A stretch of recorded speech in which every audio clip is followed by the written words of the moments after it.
Seorang ibu menyuruh seorang anaknya membeli sebotol penuh minyak.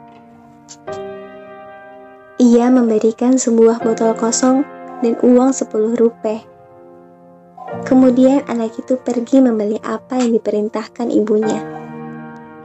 Dalam perjalanan pulang, ia terjatuh. Minyak yang ada di dalam botol itu tumpah hingga separuh. Ketika mengetahui botolnya kosong separuh, ia menemui ibunya dengan menangis.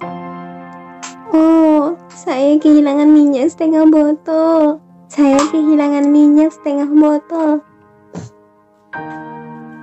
Ia sangat bersedih hati dan tidak bahagia. Tampaknya ia memandang kejadian itu secara negatif dan bersikap pesimis. Kemudian, ibu itu menyuruh anaknya yang lain untuk membeli sebotol minyak. Ia memberikan sebuah botol dan uang 10 rupiah lagi. Kemudian anaknya pergi. Dalam perjalanan pulang, ia juga terjatuh dan separuh minyaknya tumpah. Ia memungut botol dan mendapati minyaknya tinggal separuh. Tapi ia pulang dengan wajah berbahagia. Ia berkata pada ibunya, "Oh ibu, saya tadi terjatuh. Botol ini pun terjatuh dan minyaknya tumpah. Bisa saja botol itu pecah dan minyaknya tumpah semua. Tapi lihat, saya berhasil menyelamatkan separuh minyak." Anak itu tidak bersedih hati, malah ia tampak berbahagia. Anak ini tampak bersikap optimis atas kejadian yang menimpanya. Sekali lagi, ibu itu menyuruh anaknya yang lain untuk membeli sebotol minyak. Ia memberikan sebuah botol dan uang 10 rupiah lagi.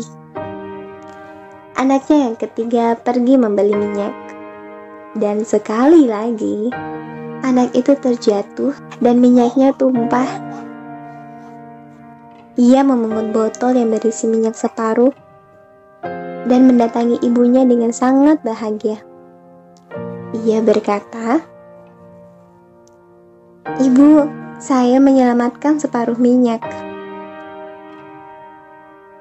Tapi anaknya yang ketiga ini bukan hanya seorang anak yang optimis. Ia juga seorang anak yang realistis. Dia memahami bahwa separuh minyak telah tumpah dan separuh minyak bisa diselamatkan.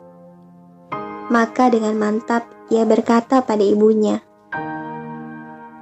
"Ibu, aku akan pergi ke pasar untuk bekerja keras sepanjang hari agar bisa mendapatkan 5 rupiah untuk membeli minyak setengah botol yang tumpah.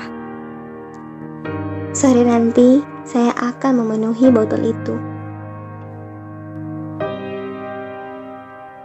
Sahabat pelangi, kita bisa memandang hidup dengan kacamata buram atau dengan kacamata yang terang.